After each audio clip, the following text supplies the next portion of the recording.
Dessa vez eu vim ler um artigo nomeado Pensando a Nossa Raiva. Esse artigo foi escrito pelo Roderick Long no dia 5 de outubro de 2001 para o site do CAS, o Center for a Stateless Society, e traduzido pelo Eric Vasconcelos no dia 14 de março de 2015.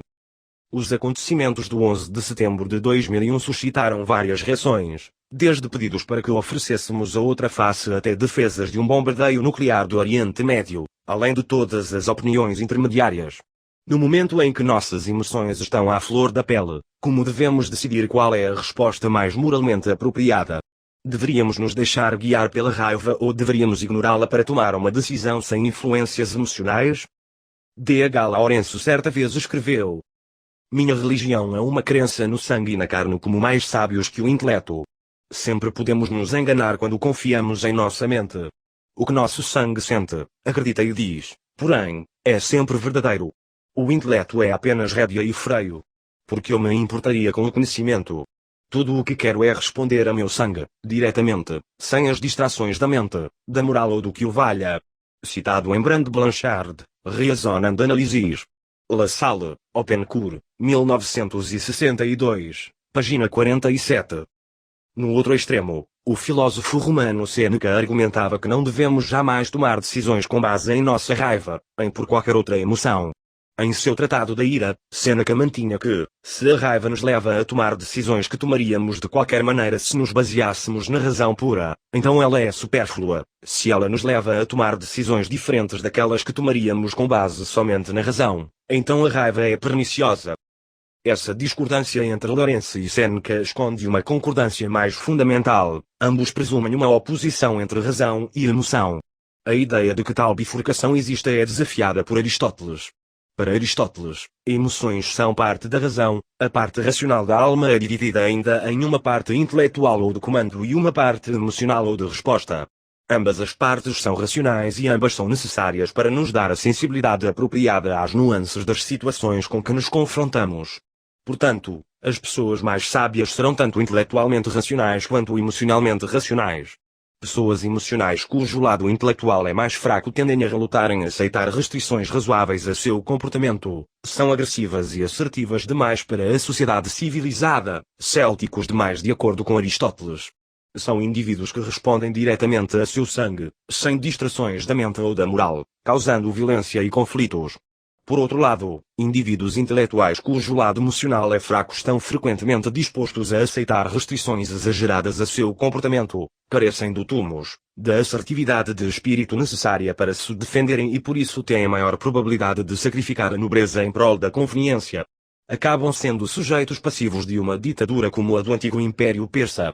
De acordo com Aristóteles, sentir menos raiva do que a situação requer é uma falha tão grande de percepção moral quanto sentir raiva demais. Somente um desenvolvimento integral das faculdades intelectuais e emocionais de nossa razão pode resultar numa personalidade capaz de viver em liberdade e cooperação social. Aristóteles notoriamente tentou transformar tudo isso em uma justificativa da escravização tanto de celtas quanto de persas, mas graciosamente voltemos nossa atenção aos momentos inteligentes do mestre, não para seus momentos mais estúpidos. Para entendermos o que Aristóteles quer dizer, em seus momentos inteligentes, nos recordemos da cena do filme A Testemunha, 1985, em que alguns fazendeiros amis, entre os quais o personagem de Harrison Ford se esconde, estão sendo perseguidos e humilhados por agressores locais.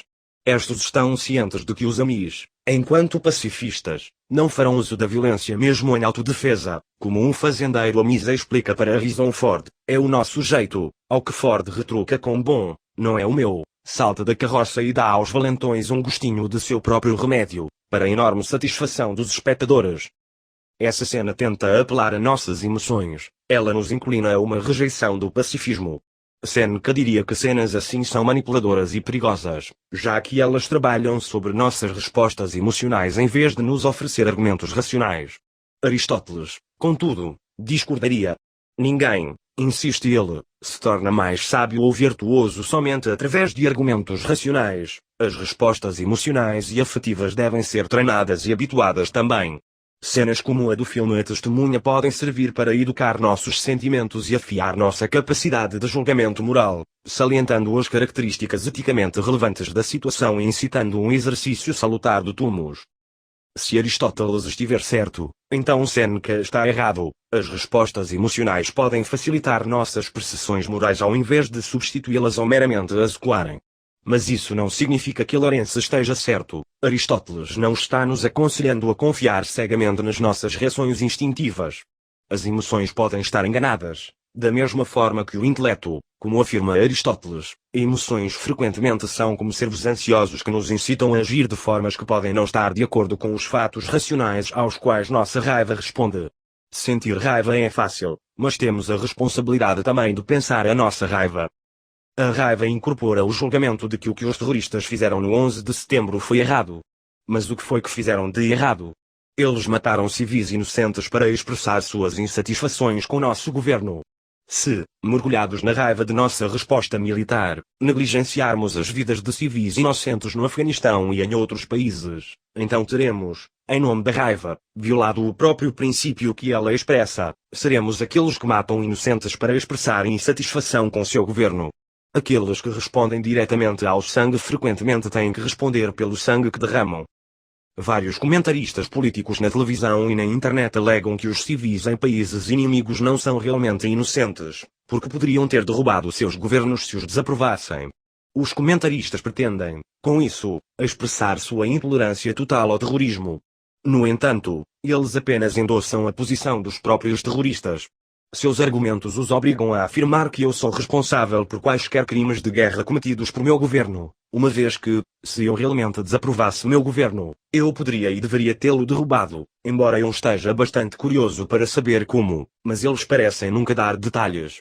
Essa, porém, é precisamente a ideia dos terroristas, a de que qualquer americano é um alvo legítimo para a expressão violenta de suas insatisfações com o governo americano.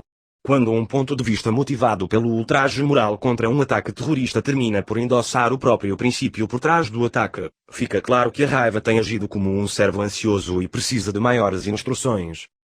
Alguns comentaristas fazem distinções entre o ataque deliberado e direto a alvos civis, como no caso do bombardeio aliado de Dresda e Hiroshima ou o recente ataque ao World Trade Center, e o que é chamado pelo eufemismo militar de dano colateral, isto é, as mortes não intencionais, embora não necessariamente imprevistas, de civis que resultam de ataques a um alvo militar ou hostil, como ocorreu no bombardeio de Reagan da Líbia, o bombardeio de Clinton do Sudão e o bombardeio de George Bush do Iraque. Mantém-se com frequência que o ataque deliberado a alvos civis é imoral, mas o dano colateral não é. Sabemos que o ataque direto a civis é imoral porque sabemos que o ataque terrorista ao World Trade Center foi imoral. Não ousamos rejeitar o primeiro julgamento sem que ele sabote nosso direito de manter o segundo. Contudo, porque o dano colateral seria mais justificável. Bom, o argumento seria o seguinte: suponhamos que Rick amarre um bebê a seu peito e comece a atirar contra mim. Eu não poderia atirar de volta sem atingir o bebê inocente. É uma pena para o bebê, mas parece plausível dizer que eu ainda teria o direito de me defender contra os ataques de Rick. Se o bebê fosse morto, a culpa deveria ser de Rick e não minha, porque foi ele quem envolveu o bebê na situação.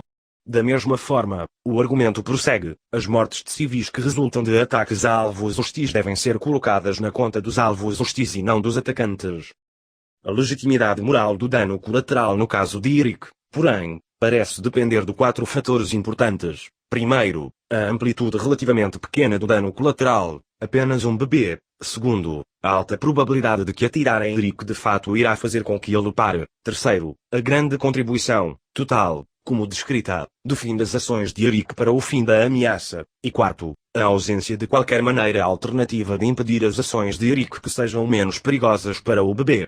O argumento em favor do dano colateral se torna mais fraco à medida em que alteramos qualquer uma dessas 4 variáveis. Se Rick se defender não apenas com um bebê mas por dezenas deles, se houver dúvidas se Rick até mesmo está na cidade, ou se Rick for apenas uma peça pequena da máquina militar, sendo que sua contribuição individual à ameaça total é pequena, ou se houver maneiras de impedir as ações de Rick sem bombardear toda a cidade, dado que qualquer uma dessas condições seja verdadeira, o argumento em favor da legitimidade do dano colateral se enfraquece de maneira correspondente. Quando as variáveis são retiradas do caso de Rick que descrevemos, a diferença moral entre os danos colaterais e o ataque direto a civis se torna mais tênue, assim como o argumento para que tratemos os dois como moralmente diferentes. Uma vez que na maior parte dos casos de dano colateral que ocorrem em guerras do mundo real as variáveis estão muito longe do paradigma que descrevemos, eu concluo que uma política militar geral de conforto com o dano colateral não tem qualquer base moral. Essa política pode estar motivada por nossa raiva, mas ela contradiz a própria lição que nossa raiva pretende nos ensinar quando a escutamos com mais sutileza. Nosso tópico aqui é o ódio. Porém, até ao momento eu falei apenas sobre a raiva e não sobre o ódio. Pode-se supor que o que eu disse sobre um se aplica mutatis mutandis ao outro, contudo, eu acredito que exista uma importante diferença. A raiva é frequentemente justificada, mas o ódio, penso eu, não tem jamais nenhuma justificativa, ao menos não em relação a uma pessoa. Onde está a diferença? Bom, nós podemos ter raiva de uma pessoa e ainda desejar o bem a ela, afinal, nós frequentemente temos raiva daqueles que amamos e não deixamos de amá-los enquanto estamos com raiva. Porém, nós não podemos odiar uma pessoa e ainda assim desejar o bem a ela. Eu acredito que isso torna o ódio moralmente problemático de uma maneira que a raiva não é. Eu aceito a concessão de Aristóteles de que a felicidade é uma vida de atividade racional virtuosa. Evidentemente nós devemos desejar que nossos inimigos sejam mais virtuosos e racionais, afinal, se eles fossem mais virtuosos e racionais, não teriam sequestrado 2 aviões para colidir nos prédios de World Center. Qualquer deslocamento por qualquer pessoa em direção de uma maior virtude e racionalidade deve ser recebido com aprovação. E, se Aristóteles estiver correto, desejar que nossos inimigos sejam mais virtuosos e racionais significa ipso facto desejar que eles sejam mais felizes. Acredito que seja isso que professores morais como Sócrates, Jesus e o Buda queriam dizer quando nos aconselhavam a desejar o bem a nossos inimigos. Obviamente, nós não devemos desejar sucesso aos projetos de nossos inimigos. Esses projetos são malignos e não podem deixar de ser malignos sem deixar de ser os projetos que são. Assim, o ódio a esses projetos é justificável. No entanto, as pessoas podem deixar de ser más sem deixarem de ser. Se elas se recusarem a deixar de ser más, podemos considerar necessário, em autodefesa, fazê-las deixar de ser, mas devemos sempre preferir que nossos inimigos deixem de ser malignos. E isso significa, evidentemente, desejar que nossos inimigos se tornem pessoas melhores, que vivam vidas melhores, mais proveitosas, menos destrutivas e cheias de ódio. E, se é isso que devemos preferir, devemos desejar o bem a nossos inimigos. Embora esse desejo seja compatível com ter raiva dessas pessoas e até matá-las se necessário, não é compatível com o ódio a elas. No demais foi isso, espero que todos tenham gostado da leitura desse artigo, código do TikTok e quais estarão na descrição para caso vocês queiram ajudar o canal, link do artigo também na descrição, e, até mais.